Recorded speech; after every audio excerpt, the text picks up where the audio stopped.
Hi, everyone. Thank you so much for coming.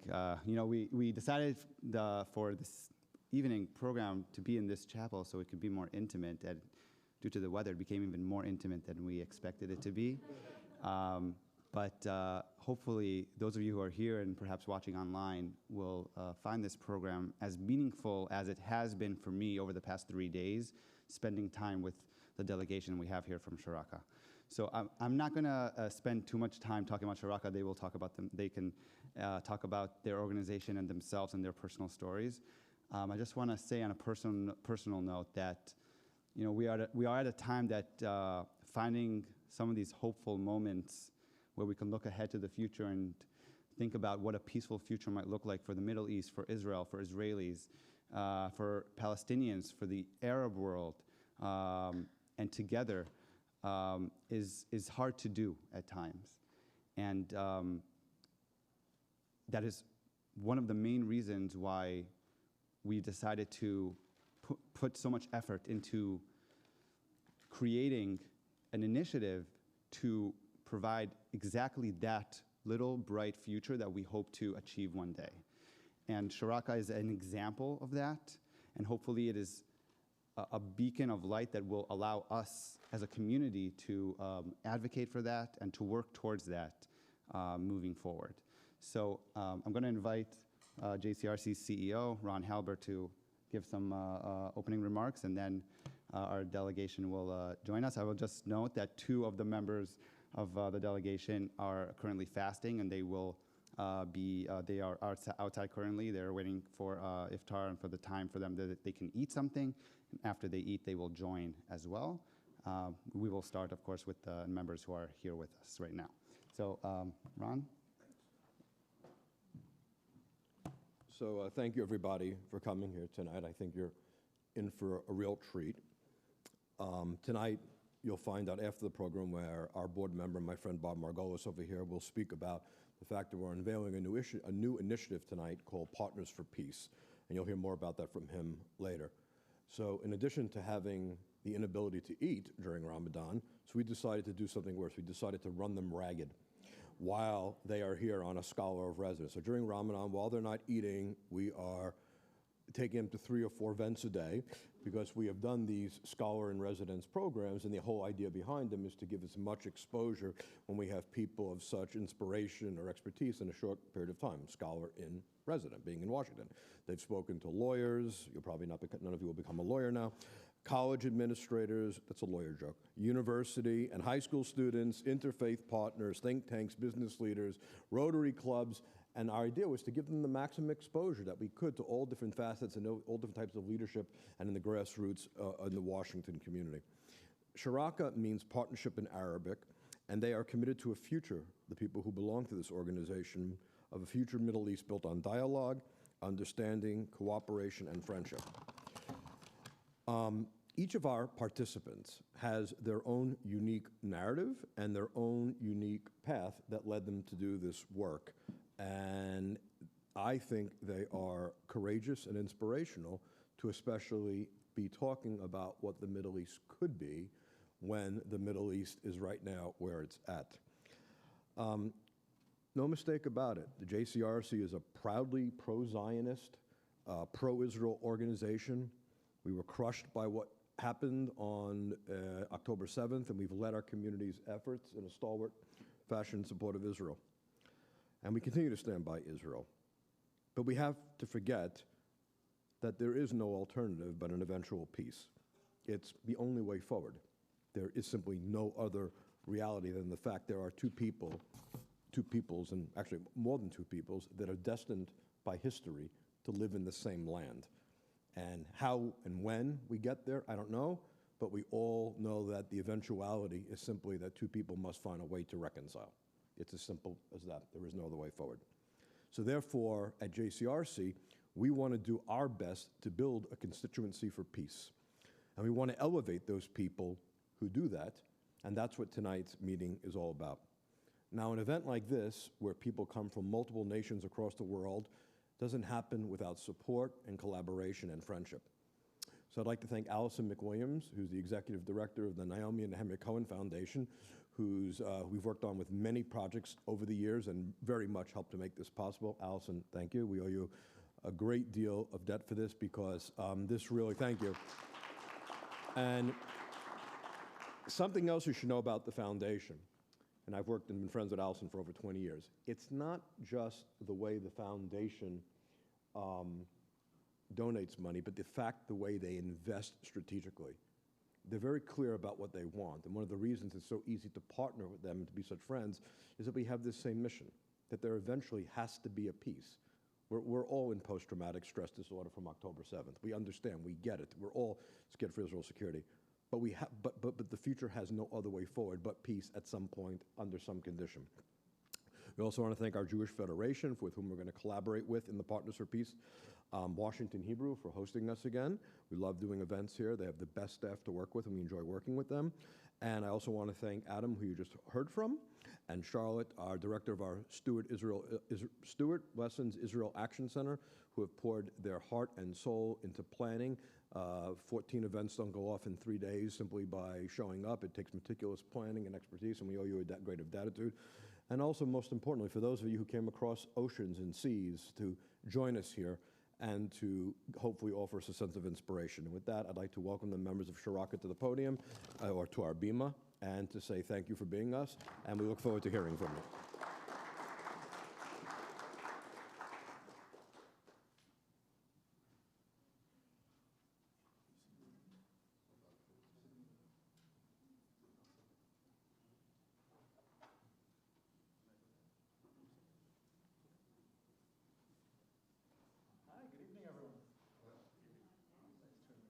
Can everyone hear me?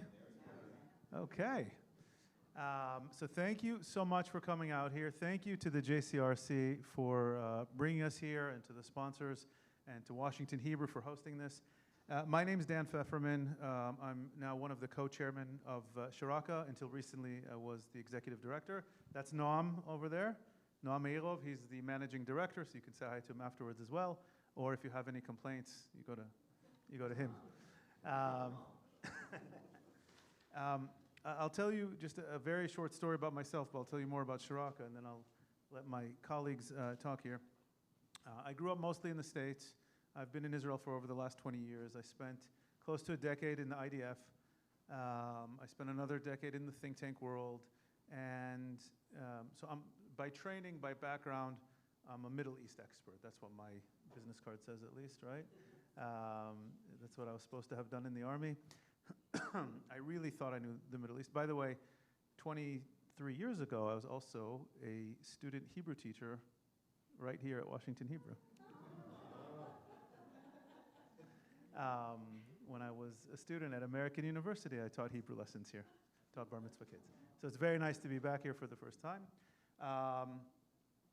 And I thought I knew the Middle East. I watch, I talk, I lecture. My Arabic's getting better, but it's not quite, we'll see.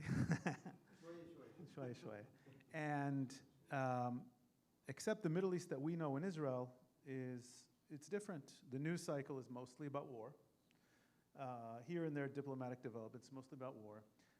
We have 2 million Arabs who live among us in Israel as equal citizens, but I'll be very honest with you, most Israeli Jews don't really know Israeli Arabs on a deep level. It's a superficial engagement, and we certainly generally don't have deep interactions with our Palestinian neighbors.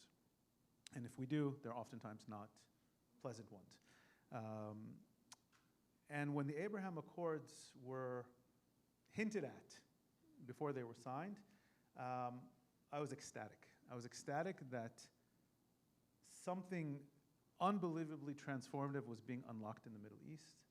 And I can tell you, I joined a group of Israeli influencers and Emirati influencers and Bahraini influencers, and someone put together a WhatsApp group, and we were speed dating like, I don't know, like we just discovered our long-lost cousins that we could never know, because that's really what happened.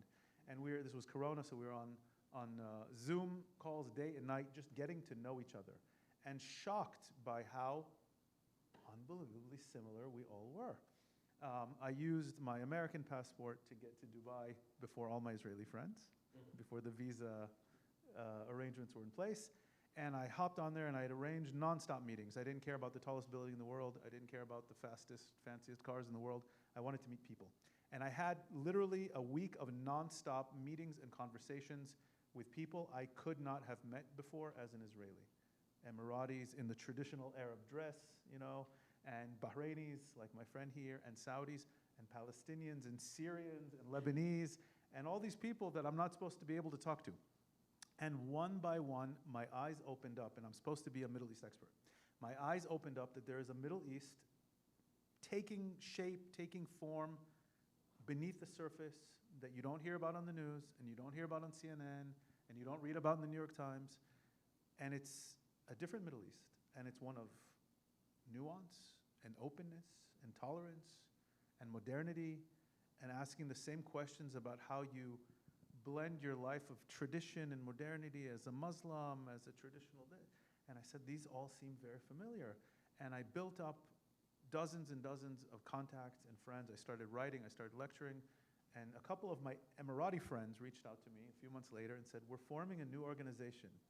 It's called, with some Israelis, it's called Sharaka. Do you want to join it? Emirati friends told me that they're forming an organization with Israelis. I didn't know the Israelis. Fast forward a few years later, and here we are with, I can say, the leading, maybe the only, the leading people-to-people peace organization today that is bringing together Israelis and people from around the Arab world. It started with delegations, like birthrights. Like imagine a birthright trip, but for Arabs to come to Israel. Okay, and we took Israelis and we brought them at first to Dubai and later to Morocco and to Bahrain. And it was just, how do we just get to know each other? And how do we create positive press, positive social media? And what we discovered is that there's a long, long road to travel here. And you can ask my friends, including these friends, including the ones who are outside and who will join us in a minute. And we realized we have to do a lot more educational program, because not only do they not know much about us, we didn't know much about them, but they had 7 decades of really deep, really anti-Semitic misinformation, disinformation about Israel, about the Jews. By the way, they don't differentiate between Jews and Israelis, I came to find out. And so how do you educate someone and make them your friend and eventually get them to be partners in peace, partners in fighting against anti-Semitism? And 3 years later, this is our 16th, 17th speaking tour in the United States, and each one is 4 events a day, 2 weeks. Okay, we've brought dozens and dozens of high-quality delegations to Israel to learn, to see, to engage. By the way, our organization is fiercely apolitical, and we welcome people who are very religious and people who are very secular, and we want it to be a home for people who are like that, from the Arab side, the Muslim side, the Jewish side, the Christian side, you name it. We launched 2 years ago a historic program, we can talk about it later, to do Holocaust and anti-Semitism and counter-radicalization education in the Arab and Muslim world. And we've taken now multiple delegations of journalists, imams, professors, student leaders, people who are heads of student clubs at universities, to Israel and to Europe. We're taking, right after Pesach, we're taking another group on March of the Living. This will be our 4th year taking groups on March of the Living, where they see Auschwitz, something you can ask my friends will talk about it, that they don't learn about. They didn't know about it. And we're constantly pushing the envelope, helping build this as a movement, as a platform, first for curiosity and openness, and eventually really changing what the Middle East looks like. And a Middle East, Ron said, what the Middle East could be. I had a vision of that. My colleagues and friends all had a vision of that, what the Middle East could be. And hopefully by the end of this, we'll tell you that we're actually heading in that direction. And I'll give my colleagues a chance to introduce themselves, and then hopefully our friends will join us by then. And then we can talk a little bit about, unpack what's actually happening in the Middle East that you might not hear about.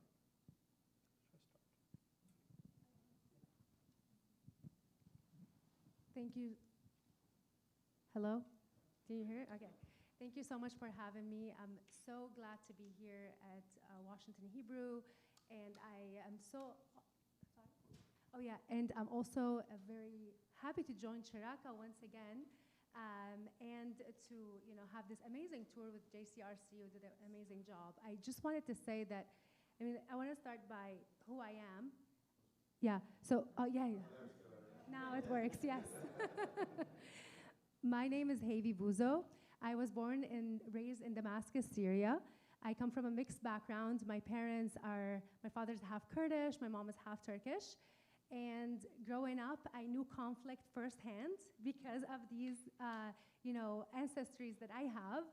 And also my mom was born and raised in the Jewish quarter in Aleppo. So my mom, even though her family is Muslim, and sometimes I have that question, are they? But she knew the Jewish community, her friends and neighbors, and she had a lot of beautiful memories that she would share with us growing up, but a lot of the heartbreaking memories of the reality of what happened to the very ancient and very beloved Jewish community that was in Aleppo. And she would tell us these stories, and I grew up just realizing like there is this reality and nobody else talks about it. Nobody else talks about the abuses and basically the atrocities that were committed systematically against that ancient community. And the fact that the media was always hammering hatred, anti-Semitism, the anti-Israel rhetoric. And in general, you're not free to be who you are. You're not free to be, like the partly Kurdish side of you is oppressed. The same thing, if you're a Christian, like there's all these different restrictions on people being and celebrating their identity and their culture and their beliefs. So with that, I realized that there's just so many stories to be told. And when, Hamas, for example, would commit suicide bombings, the Arab media and the Assad regime media would celebrate it as if it's an act of goodness. And my family at home would be, this is so evil, like they're killing innocent people. And I had this, confusion of like, how is this okay that like this is how what's being said while it's pure evil and everybody should talk about that. So I grew up realizing that I wanted to be a journalist and I wanted to share the truths that are not being told in the Arabic language media. And I had my own journey, came to the United States, met many Jews and Israelis, immediately formed great friendships, realized all the commonalities, all of the similarities, and all the love that we literally had for one another. And before the Abraham Accords happened, I was already on my journey, realizing that this is my calling. I wanted to bring people together, and I started my own initiatives on social media, even though I had my long journalistic careers in television and a Syrian television station, one in Dubai, and the first English radio show.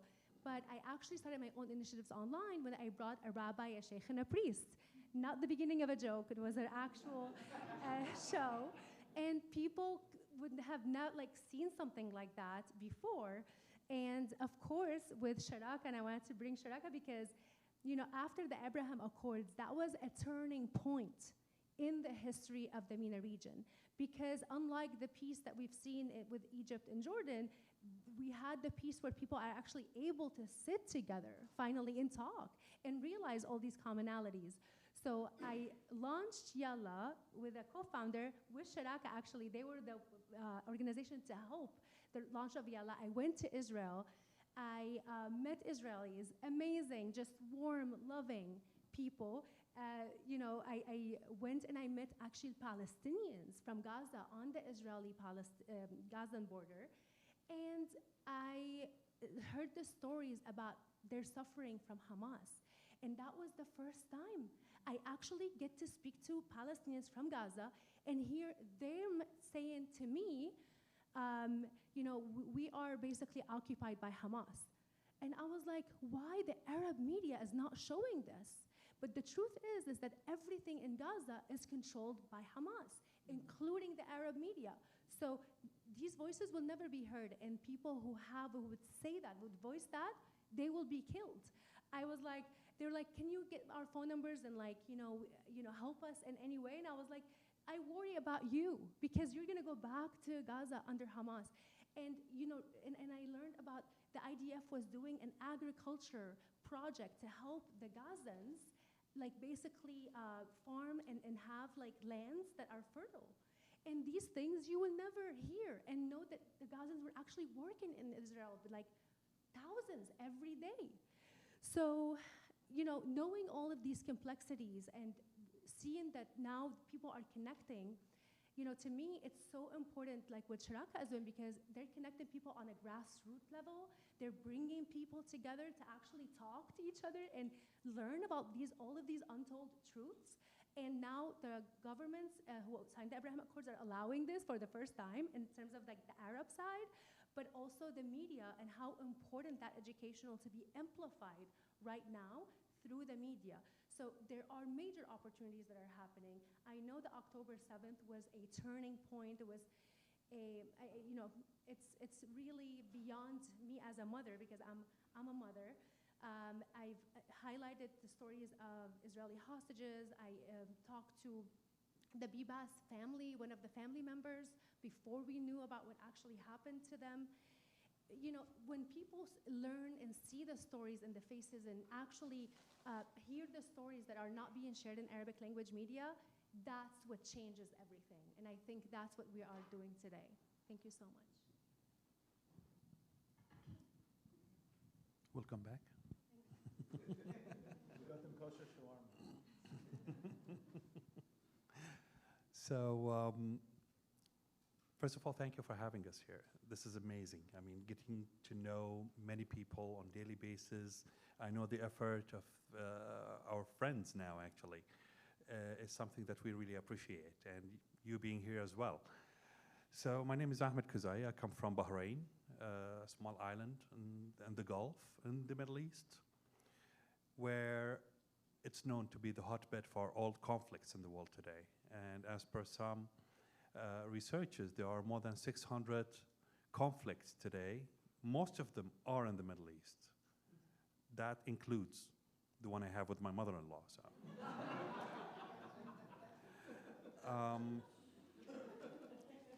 The woman hates my guts, what can I say? No, I don't. So, that being said, with all these issues and conflicts, and we got lost along the way of understanding why conflicts are happening. Iran, internally and externally, taking over countries, sending or creating proxies. Baluchistan is basically a county, a big county, that was taken out by half by Iran, half by Pakistan. Pakistan was part of India, then it got its independence, and then there was a country in '38 called Arabstan that was taken by Iran. It's the whole eastern coast of the Gulf. That's where the Iranian oil today is. Yet, we never hear about that, right? We only hear about Palestine, Israelis killing Palestinians. That's exactly the news we grew up with. Me, growing up in a secular family, no problem with anybody. We have a remaining indigenous community of Jews in Bahrain. Today, there are only 67. And I had to meet them one by one to document that while I was writing a book about our political history. Then I wanted to know what happened. They were talking about 48, the years that followed, and how they had to leave. But none of the books, none of the documentaries mentioned that. So as an academic, how would I include that in my research? I couldn't. And I had to speak to lots of professors around to understand how can I take their testimonies and then get it accredited. Was not an easy job. Then I was looking for books, only 3 Arab books, which Heavy, for example, always mentions Ali Salem, an Egyptian playwright who was very famous, but then for writing that book, along with 2 others, they got sidelined. How do we go about that? And how can I finish my project? It's not an easy thing to do. The accords were signed, and prior to that, as a Bahraini, as an Arab, all of us in the Middle East had a clause on the first page in our passports that says this passport could carry or could take its carrier to anywhere in the world except for 3 countries, 1 country, 2 countries. But the top of these lists were always Israel. We were prosecuted if we communicate with an Israeli.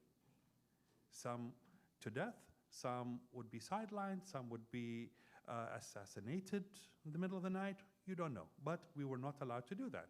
So how would we understand anything but from media, TV, newspapers, whatever comes to us through that?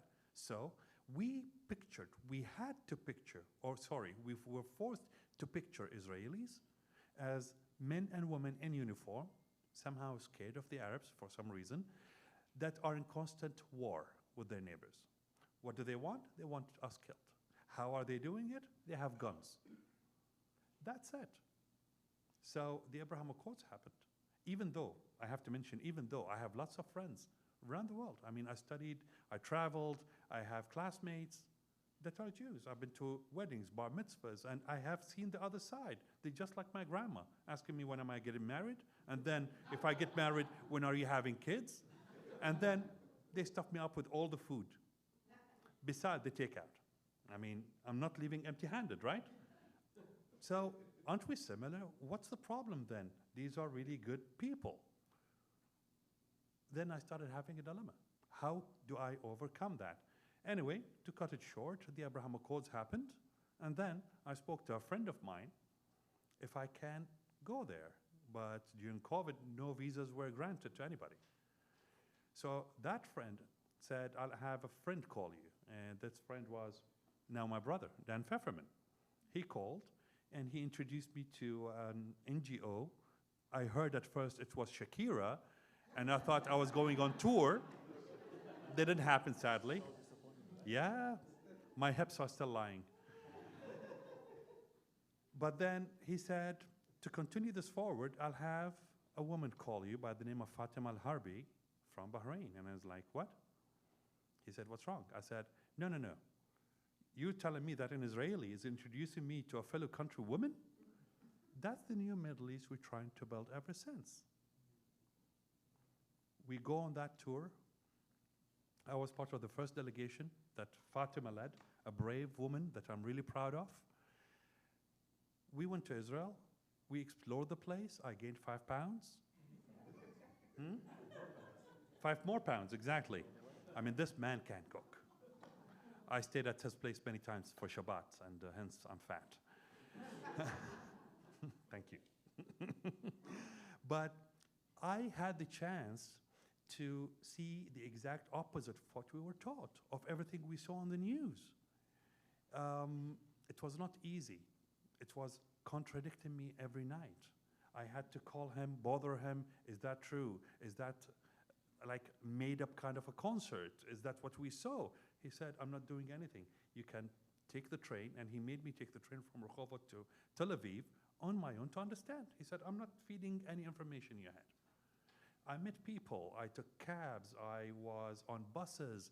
I tried living like an Israeli for a few days. It was fun, but it was not as easy as, but I'll end with that. I have met the most courageous people I have ever met in my entire life, life-loving people, because every day counts for them. And to me, that's my new family, that's my friends. So thank you.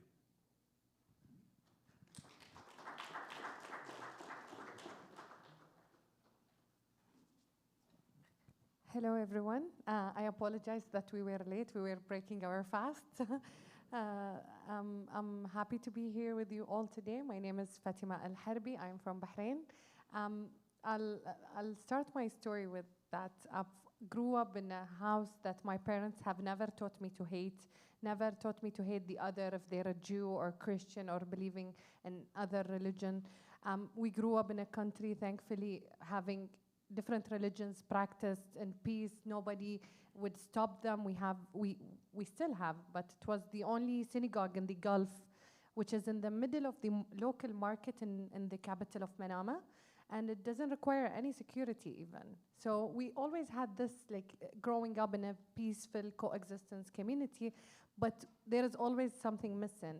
We don't know much about Israel, and the only thing that we know about Israel is through the media. And most of it now today, I have to tell you, it's full of propaganda and it's misinformation. So when Sharaka was established and the Abraham Accord was signed, I was invited to go visit Israel in the first delegation to Israel. And of course I was afraid, my parents were afraid, but I decided to go. And the moment we went, and as a tourist exploring the country in Tel Aviv, just walking around the streets with my friends in the delegation from the UAE. So we were walking around and a complete stranger stopped us and said, "Excuse me, can I ask you a question?" At that moment, I thought it would be something hateful. He would tell me, "You're not welcomed here," or "Go back to your home," or something like that. But he said, "Where are you from? Are you from Bahrain or Dubai?" He knew immediately, because I'm very obvious an Arab and Muslim, and in the same time because of all the news of the historical event of the Abraham Accords. So we said Bahrain, Dubai, Abu Dhabi, and he said, "Welcome. We've been waiting to have peace with Arabs for a long time." If you tell me this 10, 15 years ago, that I'd be welcomed that way in the streets of Tel Aviv, I wouldn't believe you. But that was the reality. People were so welcoming, were so happy seeing us there. They started asking us to come to their homes, complete strangers, you know, to Shabbat dinners. At that point, I didn't know what is Shabbat dinners. I didn't know what Shabbat. But today, I have to tell you, I'm experienced. I went to hundreds of Shabbat dinners in Israel, in UAE, in Bahrain, in the US, everywhere.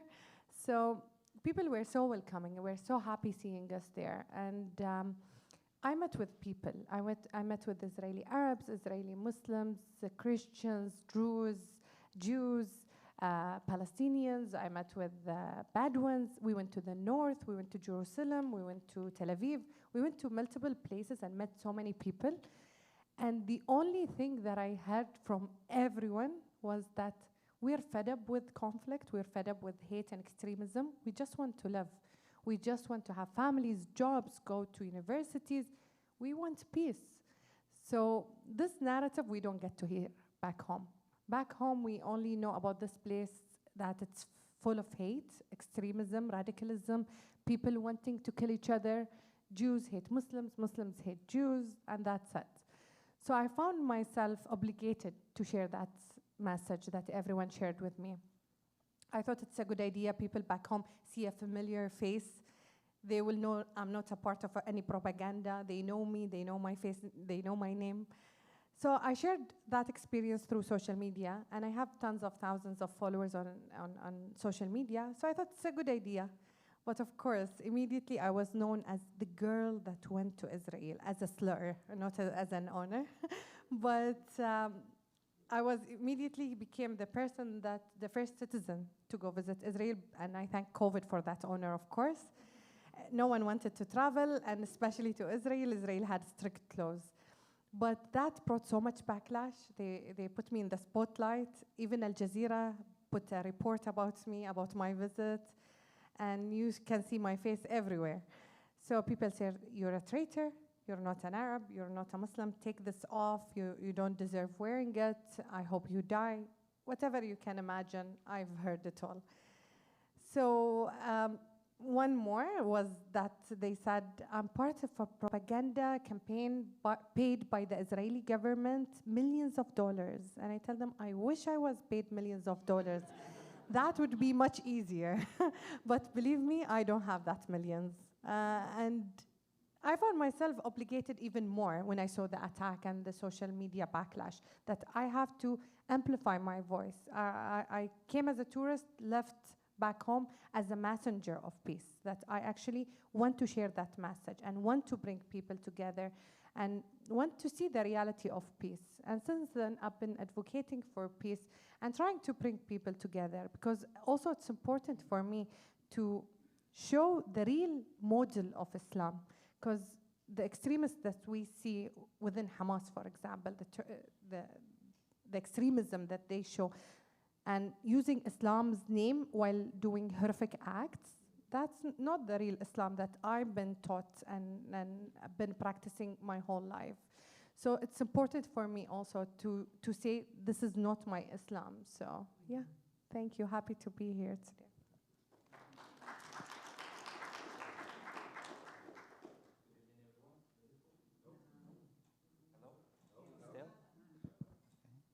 Okay, I think That's a kosher microphone. Thank you very much. I'm very happy and glad to be here with you. My name is Youssef El Azhari. I'm from Marrakesh, Morocco. As much as I respect this place, but God, the kosher shawarma was really great. I mean, we can solve many problems with that one. Like whoever says free Palestine, give him the kosher shawarma. Free Palestine from Hamas, and that's it. And so I apologize if we came late because of the break in the fast. We have a beautiful Jewish history in Morocco that I want to share here with you. That's why I came. The Jews came to Morocco back in the destruction of the first temple 2,000 years ago. I wasn't born there, so I don't know was it. But in the same time, the second wave was after the Spanish Inquisition in the 16th century. And somehow we have this story in our whole curriculum, and I feel somehow very spoiled as a Moroccan to know this. Not because of the education, but also because of the stability and the protection of the governments of the king, and how we didn't see any real violence between Muslims and Jews. But this didn't prevent the hatred from being imported from other countries. And my mom telling me a lot of stories in the 60s, for instance, when my grandfather was a high rank in the military and was welcoming the Jews in his home when they wanted to do the aliyah, and some of them, they were even harassed by Moroccans in the souks, in Fes and in Marrakesh. But in the same time, you feel that there is another compensation of the population, that they want to protect the Jews because we have no distinction. Arabs and Muslims and Jews are the same. And what is also beautiful about Morocco is that we have in our own constitution a judicial rabbinic law. It's like in the first chapter of our constitution, which is something that's very safe to say, that also Morocco is a Jewish country. Very safe to say that it's our own law. But many people, they don't want to talk about that. That made us somehow the biggest Jewish community in the Arab world, roughly 2,000 right now. We used to be more than 250,000 Jews, but most of them, whether they did the Aliyah, whether they went to France or Canada, maybe here in America, but still we always had beautiful relationship with them.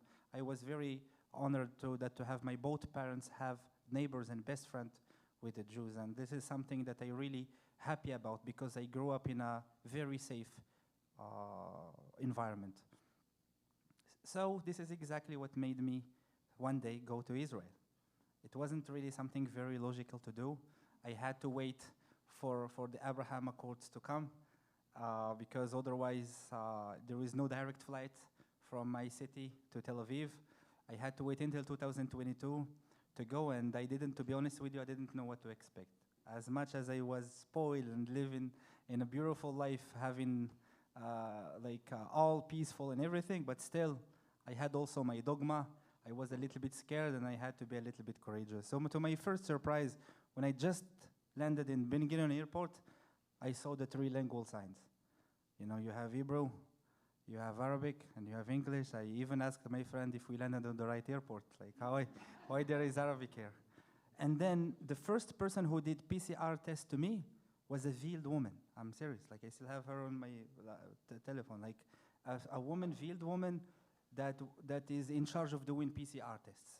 I went there. I was a little bit scared, and then I asked her, "Are you a Palestinian, Israeli, Arab, Israeli, Palestinian?"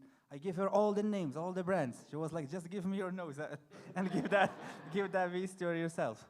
And then she gave me one of the most beautiful answers I've ever had until now, which is I am a proud Arab Israeli. My parents, they were Palestinian. She solved the whole problem in one line. And me, who is thinking, who is Israeli, who is Palestine, and all that, she said it in a very cool way. She had just to drop the mic. I am a Arab Israeli, and my parents, they were Palestinian. In a very evolving identity, assuming the fact who are her grandparents, and assuming herself in the moment, in the present, that she's an Arab Israeli, very proudly. I've never forgotten that, and this really messed up a lot with my mind. Also, when always I introduce myself as a Moroccan, many people there, they are from Moroccan roots, and then, "Oh, Moroccan," and they hug me. I've never thought I will be hugged more in Israel than in my own country. And I felt home somehow. I really felt home. And I heard the story. My grandfather worked for the king. He was the barber of the king, and I was okay. And that was something that really touched me because as a Moroccan, I've never felt home besides my own country. So to come to Israel and to receive a love that is very unique, like it is really unique to receive love from the people you are supposed to hate.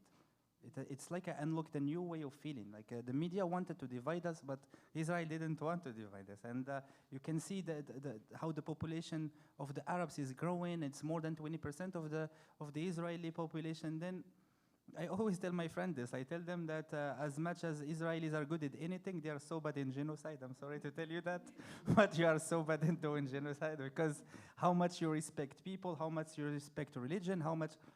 And I hated that for so much that I felt so stupid and so humbled by the experience when I went to Israel. I came back to Morocco. Like I went as a tourist like Fatima, but I didn't come back as a messenger of peace. I came back as a Mossad agent.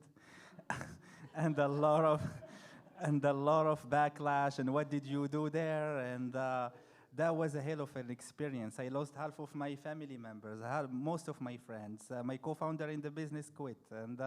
And here I understood how the sacrifice was very real. As much as I was excited, I wanted to tell my story to the people, but nobody was really excited to hear that story. Because many people, I feel that the ignorance is not a coincidence. Ignorance is more something that they end because we are somehow distracting, how can I say that? Distract? Yeah, exactly, yeah. Like their echo chambers, we are distracting their whole persona that they created based on the misery on the Palestinians, and we are giving them a new knowledge that maybe they are not ready to swallow it. And that's how I joined Sharaka. It was as simple as that, and I felt the moral obligation that maybe if I want to contribute to this, to that stupid person I was when I went to Israel because I didn't know many things, I don't want many people to be in the same situation, and I want to spread the word that there is a lot of peace in Israel that maybe you don't know, and it's time you know it. So that's it.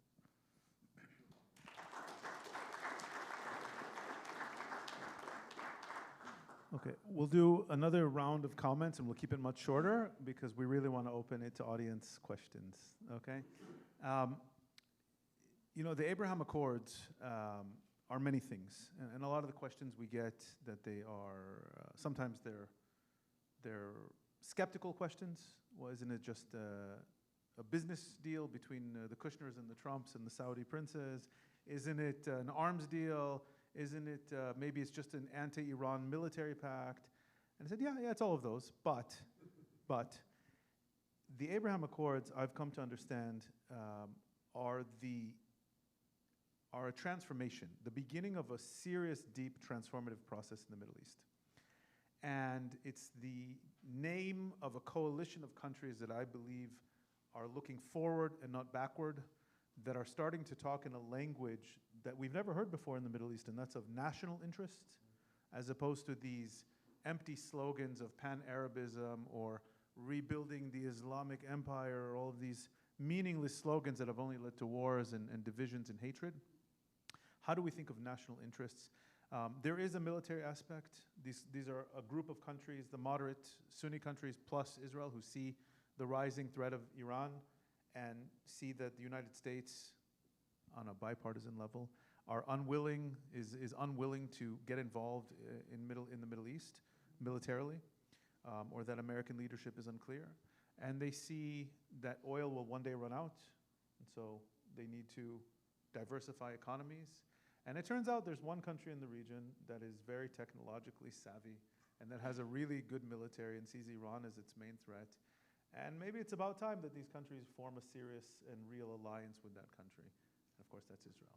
And all of this comes together, but I think there's even a deeper level. I think the deeper level that I personally, at least for myself, discovered when I went, and I've now been 14 times to the Gulf states, and I've been to Morocco 15 times, I forgot, I lost count, is there's a deep social transformation that's taking place in the Arab world that you don't hear about. And it's one of modernity, and it's one of openness, and it's one of the beginnings of maybe something that took place in Europe 100 years ago or 200 years ago, if we're going to be honest and critical. You see a reformation process taking place in Islam, even the beginnings of something that you could call reform Islam, okay? Even though that language isn't yet existing in the Arab world. And I think it's no coincidence that the countries that either signed the Abraham Accords or the ones that we think are going to be soon to sign are the ones that are exhibiting all of these traits, are the ones that have the highest standards of women's rights, the highest standards of rule of law, the least amount of corruption relative to the Arab world, no offense guys, sorry.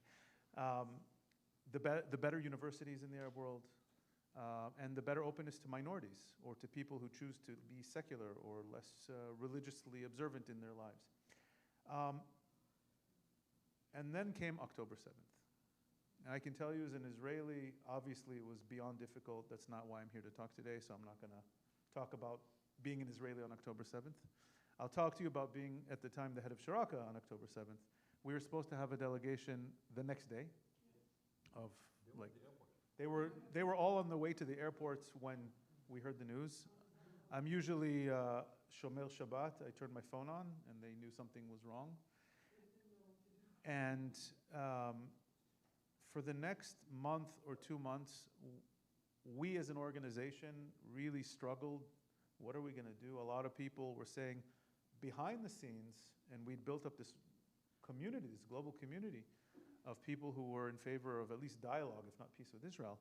And a lot of people were backing away. A lot of people said, we sympathize with you, but this is way too dangerous for us to be seen talking to Israelis. And on a personal level, I think every Israeli had the thought of, will we ever really have peace with the Arab world? If the Hamas in Gaza can do what they did, and Hezbollah and the Houthis, and right, if they're doing what they do, and the entire Arab world media, and it seemed like social media, was attacking Israel in the most psychologically and factually perverse way humanly imaginable. And I'm glad that within a month, we were able to regroup. We were able to recruit and find dozens and dozens of new voices and people from all over who wanted to engage and learn and come to Israel and see, and who might not have been willing to say it out loud, but were very much against what Hamas did. And as it turns out, a lot of them didn't know, because the Arab world media doesn't report what Hamas did. It only reported that a war broke out on October 8th. And we realized it gives you hope that there is so much we can do. It's a massive uphill battle, but that's part of the movement that we started creating, and we realized we have to double down on it. And I'm glad to say we've had nonstop activity, delegations, engagements, conversations, dialogues since then. I'd like my two colleagues on the left here. Fatima's the Gulf Director of Sharaka and our longest serving employee, and Yusuf joined shortly after as the Morocco Director.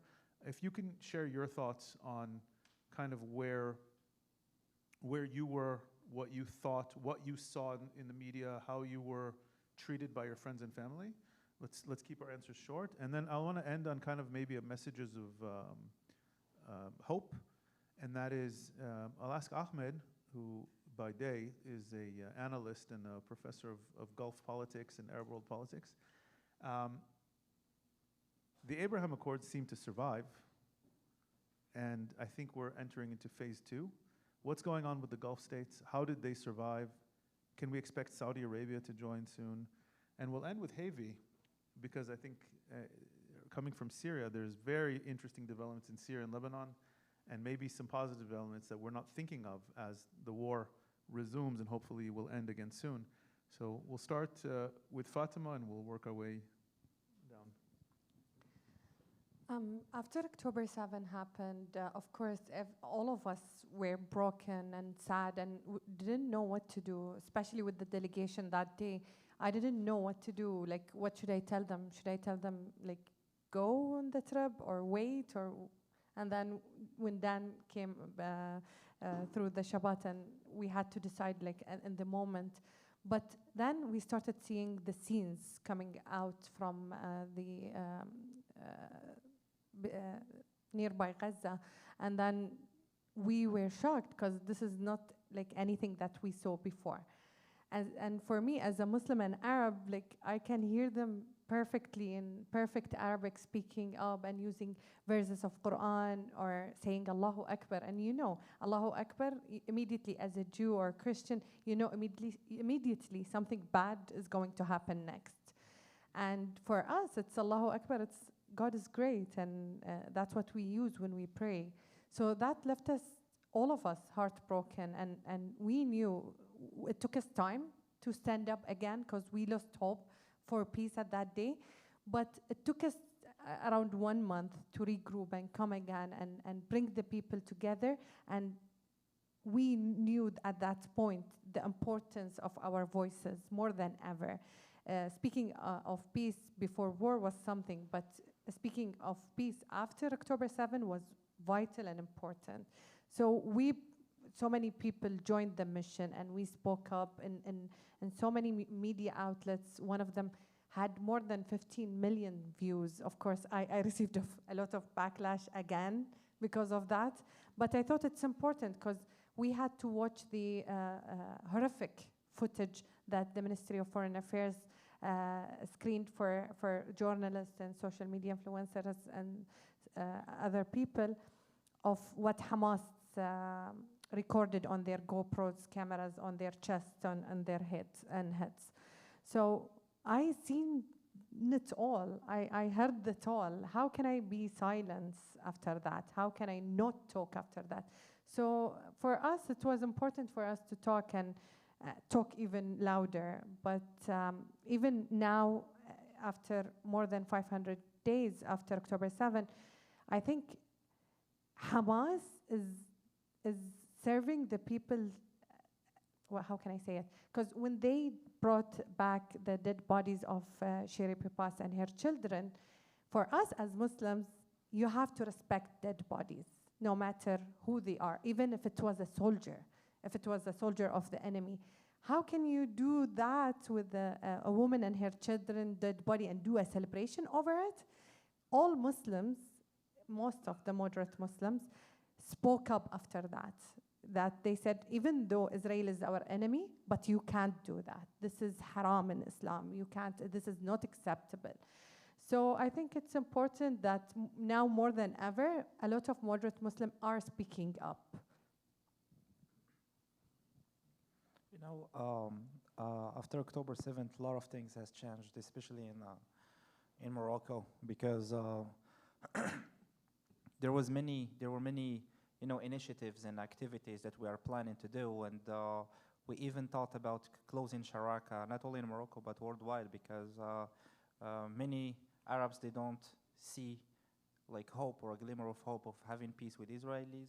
Many Israelis also, they don't want to have peace with Arabs. So it was a very complicated or complex situation.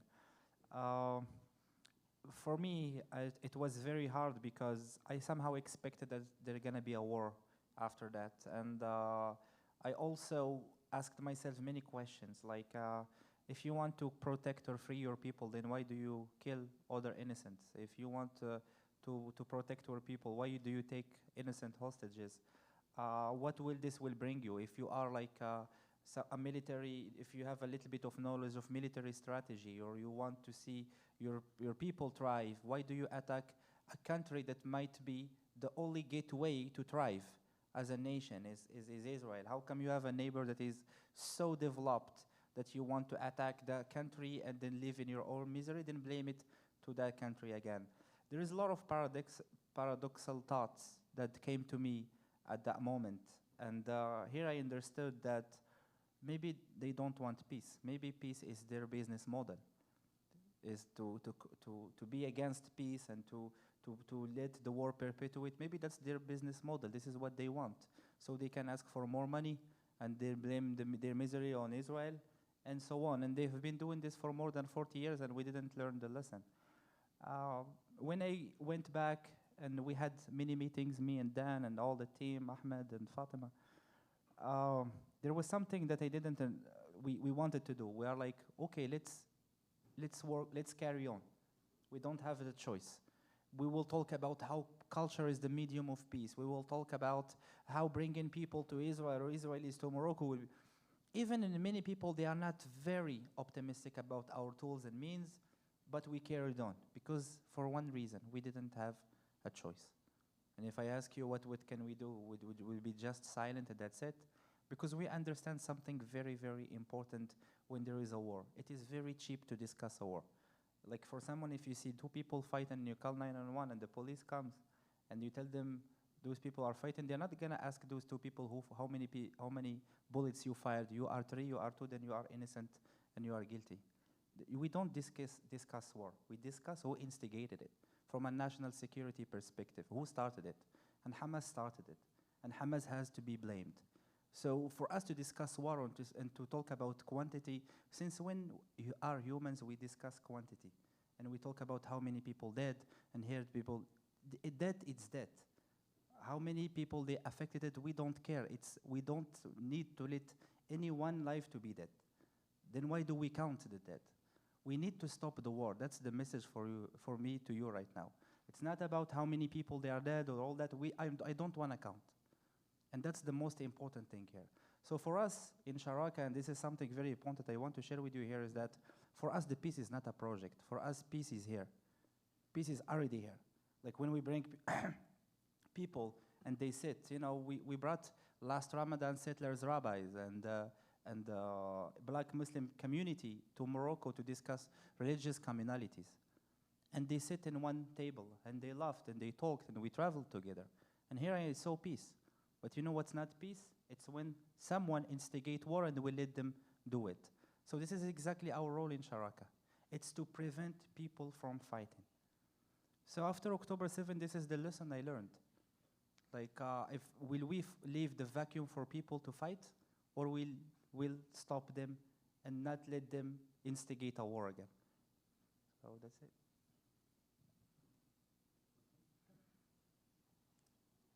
So when the war erupted on October 7th, or basically the atrocities started on October 7th, as Dan said, we were all in shock mode. We didn't know how to feel, what to do, and then how to act about all of that. Me and Fatima were in Bahrain at the moment, and we were waiting for an official statement to come out, because if we go against the official narrative, we don't know what's going to happen next. Yet Dan, whenever we talk to him, he's like waiting for the newfound friends of the Abraham Accords to stand by us. Yet that took long. Everybody was trying to navigate what to do next. Our countries did not delay that because they were not sure about where they stand. It's about the masses. What are they going to do if we stand openly with Israel today? It was not clear, just like my friends here mentioned now. It was clear to us because we had people on the inside. We were asking them what happened, what's happening, and the Israeli embassies all around were including us in all their circulation of media, of the videos that Hamas themselves showed to the world. But to us, we had to rely on social media, because to rely on Al Jazeera and the others was not right as well. So we knew what it was. Then to act on it, we couldn't. Personally, I thought that was the right time for both sides, Israelis and Arabs, to prove that the Abraham Accords are the only way to go by doing it in a way that it is an exclusive club. You want to join in the peace movement, the peace activism, you have to be part of the Abraham Accords. You want to mediate between the Israelis and the Palestinians, come, be member of the Abraham Accords, then you'll be able to do that. And sadly, both sides didn't push for that. Yet I still hope they do, because that will change a lot. Nobody's allowed to talk unless they are friends with both nations, with both people. Otherwise, it won't work. I don't see anything happening. Yet, let's talk about the reason behind October 7th. Things were moving the right way. People were talking about Saudi Arabia signing soon. talks were happening rapidly. We used to hear about private jets flying back and forth from Tel Aviv to Riyadh, to Jeddah, to Neom, and things were hopeful. Yet, Iran was lurking. Then Hezbollah was doing the same. All the armed militias between Iraq, of course, the Bashar regime in Bashar al-Assad in Syria, and then the Houthis in Yemen. They were all lurking to make it fail. But we didn't see that coming. That meaning October 7th. It happened. Now, it's more than 500 days later. Where do we stand? They did it not only to stop Saudi from signing, to collapse the whole project of the Abraham Accords. Actually, just on the way here, I received new data that are really hopeful, because when October 7th happened, it was supposed to hurt the accords, yet the bilateral trade between the Arab countries that signed the accords and Israel only went down by 4%. That's not a lot. Fine. The accords still are intact. Our countries held strong. I mentioned earlier that on day one, we were waiting for the countries to do something. Yeah, it got delayed by a week, but then our prime minister said, it was in December, I remember, at the IISS in Manama, he stated clearly that what Hamas did is not acceptable, that this is the act of a terrorist group, that we stand with our friends in Israel. Boom. I mean, that was out there. We got what we wanted. What I said about the numbers is that our bilateral trade between Bahrain and Israel were only 13 million. They're supposed to go down. Actually, today, there are 109 million. I didn't see that coming. Which means what? We're still friends, and now it's getting stronger, which means we're still doing what we were supposed to do years and years ago, but it's strong, it stays, and you know what? We are that proof. It's still here. Sorry? Yeah, okay. What's bigger than our numbers combined, I mean, Morocco is 108 million. We are 109. Egypt is 375 million. Yeah, and they claim they want to have a war with Israel. They can't afford it. And then Emirates, we're talking about $5 billion, and they have a free trade agreement. So Iran did not succeed. Hamas did not succeed. And with the blessings of his kosher shawarma, I think we'll be able to do more. But guess what? We're still here. Sharaka still stands. The message is still there. We are becoming closer and closer. What more do we want? We proved them wrong. And this is just the start. This is just the beginning and the way forward. Thank you.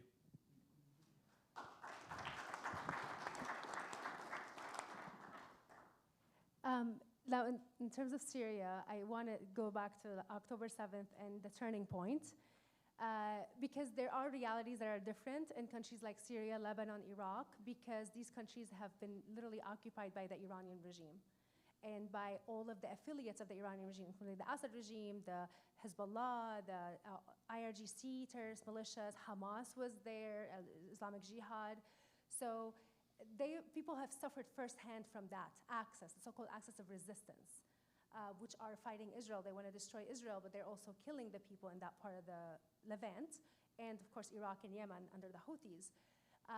Now, in terms of what happened after October 7th, is that it was a turning point, so Israel took the leadership, basically, in confronting these terrorist groups and terrorist militias that have been ravaging the region. And that, obviously, the war with Hamas, but also, at the same time, it was the Hezbollah and the Houthis that were attacking Israel, and Israel decided to take them out.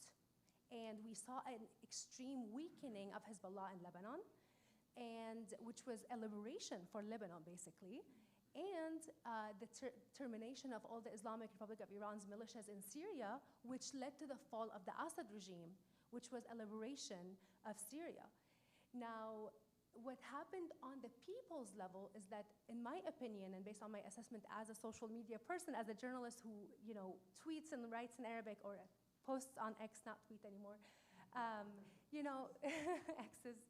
So I basically know that people are so much more ready and they're so vocal about it. I can give you examples.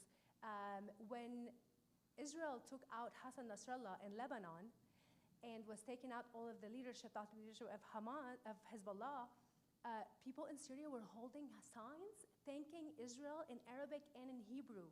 And where? In Idlib, the areas that are controlled by the Islamists. They were not afraid. They didn't care about the Islamists. They were just, thank you, Israel. And there were celebrations in the streets in Syria and in Lebanon, thanking Israel. So there is a massive change on the people's level that is happening in these countries. Now, Syria is complicated because of the fact that we have the Islamists that are now in Damascus. They try to be pragmatic and they say things about, we want, to be reformist Islamists, all of the above, but we are seeing what they have done in the coastal cities. The Alawites, their massacres, abuses of other minorities, the Druze in the south. There's a lot of concerns and fears, even from the Sunnis who are secular, who don't want to be ruled by an Islamic state. So there's that fear happening, but there's still a rising number of voices who are basically ready for peace with Israel, and they do not like what they are seeing in Damascus. And of course, you have the Kurds, who are also being more vocal in the SDF-controlled areas. So that's Syria.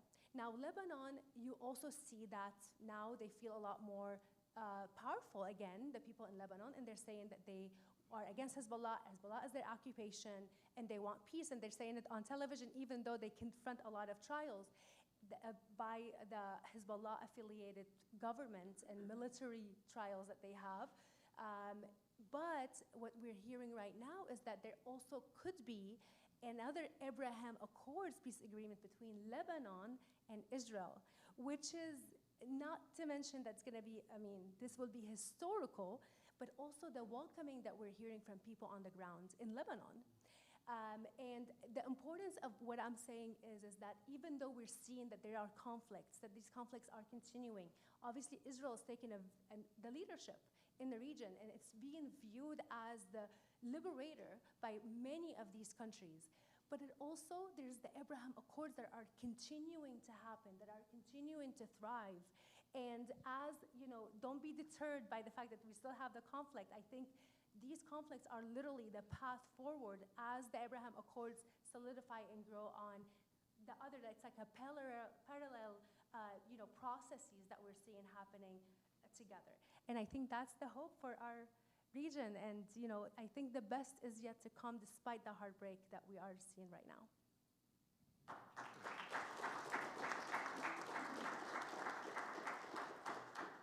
And on that hopeful note, we're happy to take questions.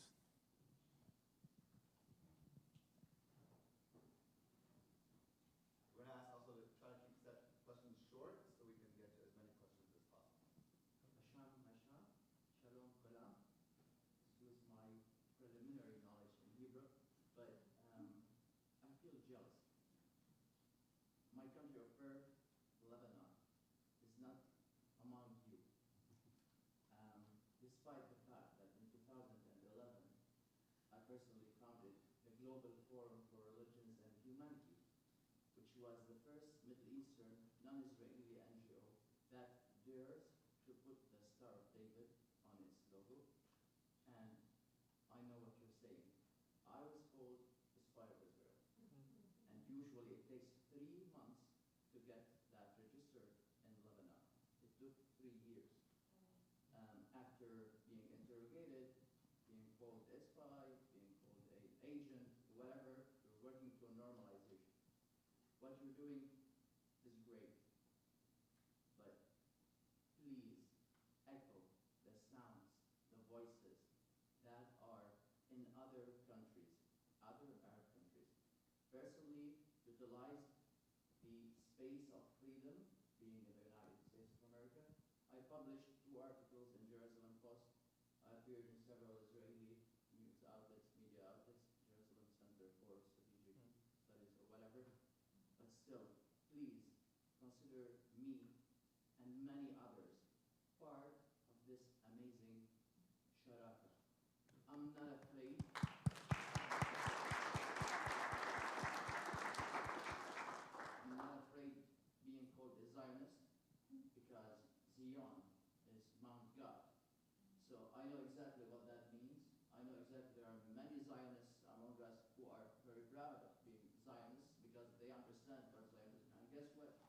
Zionism means the right of the Jewish people for a state. I am a Zionist. If Zionism means that people live in peace and have the right to live in prosperity, if Zionism would give us a new Middle East led by the country, the state of Israel, towards a new Middle East that is free from Islamic terrorism, from hatred, from all these stuff, let's all be serving this great, amazing cause. I am Sharaka.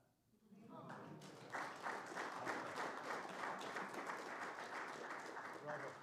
We'll connect after. Yes, sir. You're an amazing group. I'm going to give you a little bit of Hebrew.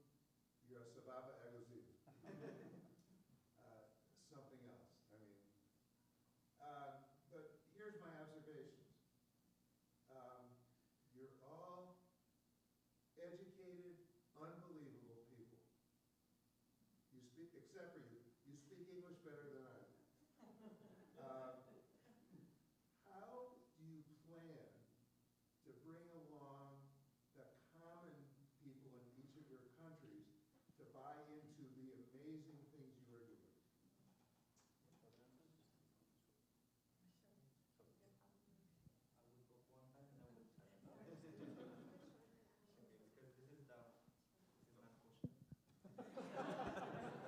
This one is. So I will talk about this part because this is the part that I love the most, which is hope. Because I didn't come here to spread misery and sadness. You know, in Sharaka, as you know, we capitalized on leadership. And bringing youth to Israel was something that we saw that brought us a lot of results. And I just came back from Israel a month ago. I went to Morocco, then from Morocco to DC, and I was very, very happy to see the comments of my friends that they went to Morocco, to Israel for the first time. Educated doctors. We brought psychiatrists, doctors, because they have a huge community. They have many patients. Yes, TV personalities. We capitalized on leadership to bring to Morocco to Israel because we believe something very, very important, which is that, of course, we are not a travel agency, but the thing is that when you bring leaders, it's like a butterfly effect on their own communities. And they already start spreading the words about Israel and how they've been treated very well and how they've been feeling as if they are home. And I will quote a friend, a doctor, who told me this. He told me, Yusuf, I've been very humbled by this week in Israel. As much as I take full of myself as a doctor and educated, I felt very stupid. Why? It was like for the first time in my life, Israel makes sense. And that was so beautiful to hear. Because for them, all this conflict is brought up because nobody understands Israel. Some people, they think it's a West colonization, white supremacy, so whatever. Those people are just Middle Easterns like us. And that's so funny when you see that people, at least they understand this. The second thing, which is very, very beautiful, is art. It's not cheesy or that I'm bringing to you a lot of poetry and I am dreaming. No. Art is the most essential thing here because we have learned the lesson in Sharaka is that we will not force people to be curious about Israel because it's not curiosity that precedes empathy. It's empathy that precedes curiosity. When people, they have empathy, it's then when they start to learn more about the culture, to learn more about Israel. But there is no empathy here, and we see it. We give them the facts, we give them the knowledge, and still they don't want to believe us. So how can we do it? With art. With at least we need to humanize people. And I see this very well. Like, I understand that many people, they hate Ben Shapiro in the Arab world, but I don't know any Arabs who hates Gal Gadot. Just give me one who hates Gal Gadot. Nobody. And this is the power of art. Gal Gadot is a proud Israeli, and the Arab world love it. And this can give you at least a question that it's time to humanize Israelis, to spread their culture, to spread their love, because as much as they see on the TV and they want to divide us, you have also a counterpart about that, and this is exactly what the new Middle East, and I will go back to you. Thank you so much for your words. Yes. Dan introduced me. I'm Noam Eirov. I'm the managing director of the organization. I'll stand. Okay. I just want to add another practical. I agree with everything that Yusuf said, but another practical word about our theory of change. We just had a week ago a Pakistani delegation that came to Israel, and that's a very special delegation because basically supposed to be secret, but the Iranian news started talking about it in the last days because they heard about it. Anyways, but on their passports they have it's written this passport is valid to all countries of the world except Israel, but they still came. But the people we choose to each one of these delegations are impactful people from their societies. That's our theory of change. We brought professors, we brought journalists, and one of the professors comes from the mountainous region in northern Pakistan, which is ruled by some kind of Pakistani Taliban. But this is his second time in Israel. But after he came in the first time, we build with him, we work on follow-up projects, we call it. We worked with him on creating a curriculum of teaching.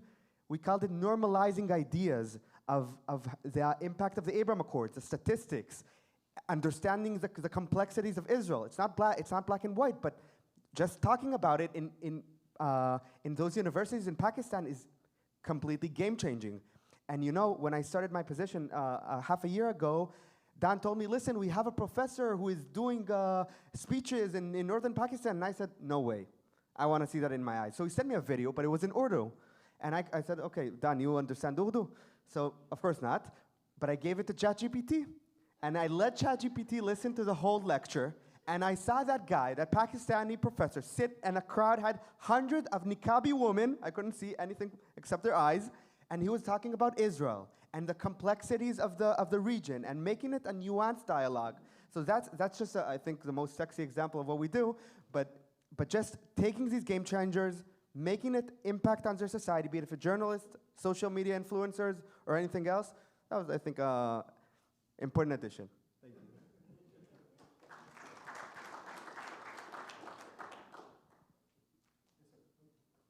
So I have a question and a plea.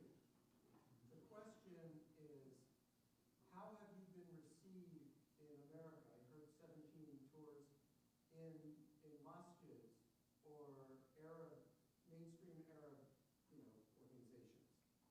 The plea is this. I'm very involved in the Washington interfaith scene. I'm president of the Jewish Islamic Dialogue Society of Washington, and I was involved in peace activities. And there are so many people in those kinds of groups who are either members of Jewish Voices for Peace or at least adjacent to it, right? Some are actually civil. And I appreciate those who are civil. Many are not. You all would be terrific if there are folks like you, maybe I met one earlier, use the Z word, thank you, who are in this community. It's not a trivial community in the world, who can actually sort of do the same thing that these JVP people do, that raise consciousness. Now again, I'm not a big JVP supporter, but I recognize that diversity is how we grow. That's what the United States is supposed to be about. You go back to Jefferson, right? We need folks like you here. Have you been cultivating networks for people that have the courage to join interfaith groups, join, peace groups, despite the fact that their views may be a little different? And finally, I just want to say bless you all for this. Stay patient, stay with us.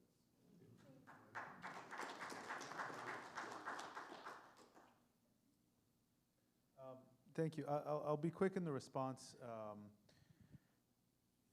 It's been harder to engage with the Muslim community in America than it has with the Jewish community.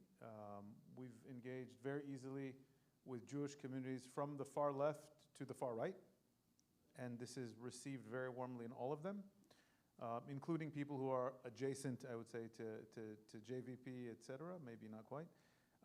With Muslim communities in America, it's been very hard.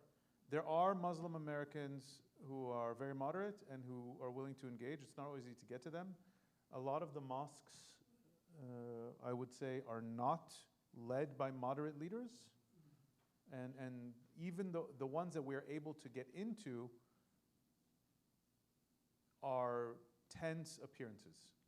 you understand how shockingly little they know about Israel or about what's happening, how much of their worldview is put together by propaganda on social media.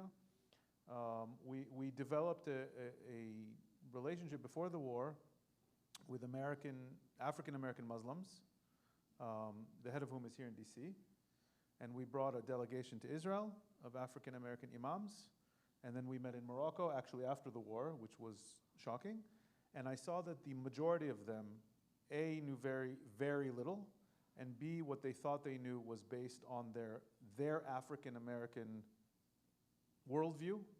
And they imagined that Israeli-Palestinian relations were similar to the African-American experience in America. And it took a lot to unpack, and a lot of them, they were very clearly against Hamas, but they were also incredibly critical of Israel. Usually, most of our audience, it's very hard. To be very honest with you, it's very hard. We try our best. We do get to interfaith forums where people are inclined to interfaith dialogue. We'll have general forums where you'll have an occasional, every once in a while at universities, you'll see Muslim students show up. But by and large, it's been very difficult, to be honest with you.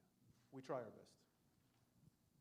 I want to add one quick note. So first of all, thank you so much for your comments. Very important. I'm here in the area. I'm happy to engage with these communities. But I want to tell you that what's really noticeable is that the change that's happening in the MENA region is so much faster. So I think what's going to happen is the vice versa, which is that the change in the MENA region is going to influence here. And I think that's where the focus should be, and that's where the hope is. And the world is very interconnected, so that's definitely going to happen. About the Lebanese gentleman that's joining us, we did not get your name, but thank you so much for sharing this. I want to say something about Zionism, because I just created a video that's going to be launched very soon on Yalla about Zionism, like what is Zionism means. I was like, I started the video like, Zionism, like, like people literally have no idea. You didn't share it a year ago. Like, I've been sued by 17 lawyers just because I talked about Zionism. Yes. Why even now? And and it's such an important conversation, even in English right now, and this is what's mind-blowing. But literally, people they don't know. They literally don't know. There's all these conspiracy theories and lies, and it's like very simple, very straightforward. And this is what's needed. So thank you for bringing this up. And, like amplifying these voices is basically what Sharaka and, projects like Yalla and everything that is happening in terms of the peace building in the MENA region is where the hope is. We'll take one more question, and then we'll have time. There's going to be some dessert outside, and we'll have time to ask these questions in person as well, and have time to talk to our magnificent individuals who are here. So we'll take one more question, and then we will hear from Bob Margolis, JCSC board member, about the Partnership Peace Initiative that I know some of you are interested in. And then we will go outside, and you're welcome to continue your conversation as well. So last question. Take one more. So this is more of a personal question for all of you. You've talked about when you go back to your country, you try to share your experiences and what you've learned, and you get pushback. You lose family members, you lose friends, people don't trust you. Your mother-in-law never liked you anyways. She's the one who leaked it to the press. She's the Zionist. No. What do you do? Do you have a fear for your safety? Does it keep other people from, even though they may agree with you and want to be part of it, but they're afraid? How does that work?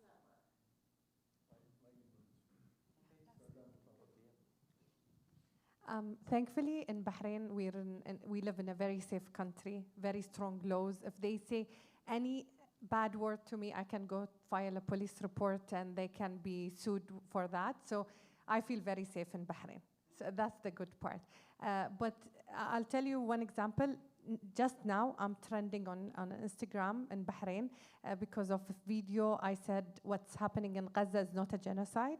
So everyone is attacking me because of that. It's more than 600 comments since yesterday.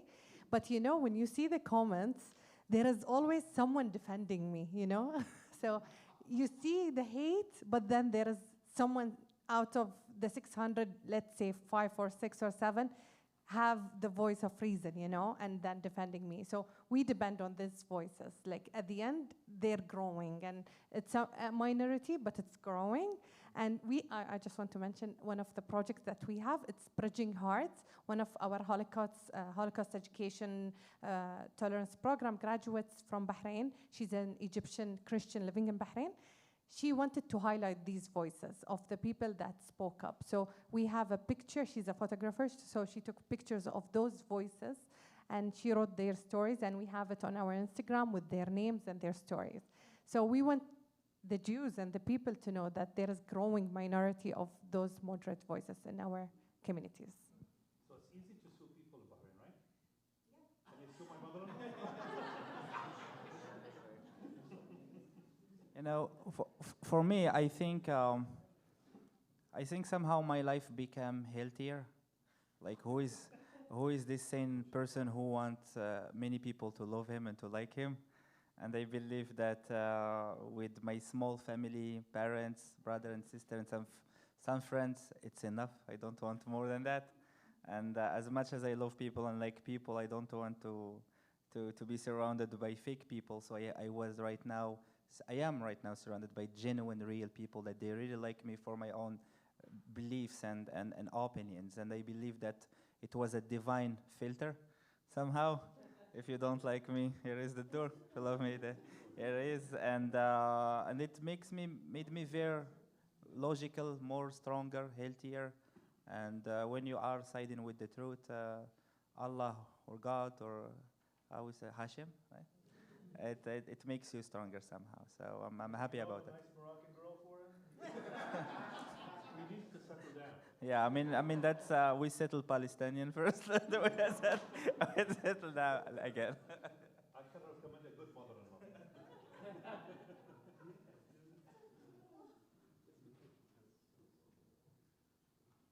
I'll just say I have to, while he's coming up to the stage, I have to be very careful where I travel and where I post it, because I know some unfriendly regimes are following me and have even tried to trick me into going to places. So we have to be careful when we travel. Thank you very much. Are we going to get off the stage before you talk? Just closing remarks. Your closing remarks. And we'll just say you're welcome to follow us online. Sharaka, you'll find us on social media, Sharaka NGO. Sharaka NGO, that's our website, our social media. Please follow us right now on whatever, Facebook, Instagram, Twitter, what else are we on? And if you want to support us in any way, talk to us afterwards, and we're happy to have any kind of help. That includes also media connections, and that includes also other kinds of connections, or introducing us to communities around the United States.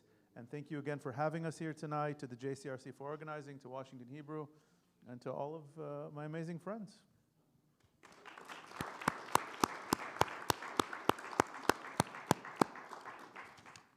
Hi, I'm Bob Margolis, and I'm the point person for our Partners for Peace initiative with the Jewish Community Relations Council.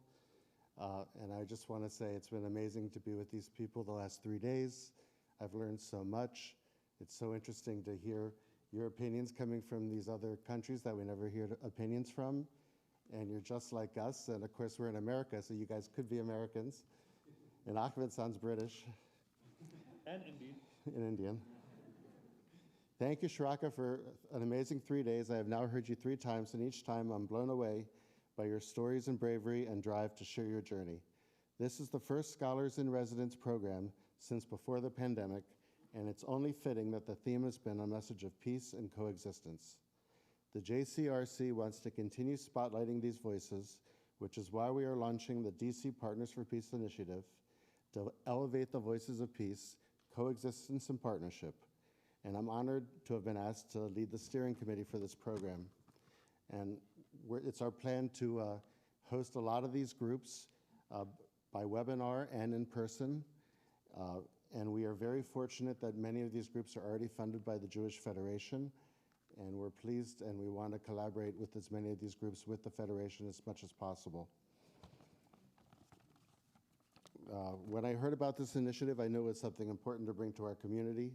Partners for Peace will uplift more of these important stories and provide hope for the Jewish community and the broader community here and in the Middle East.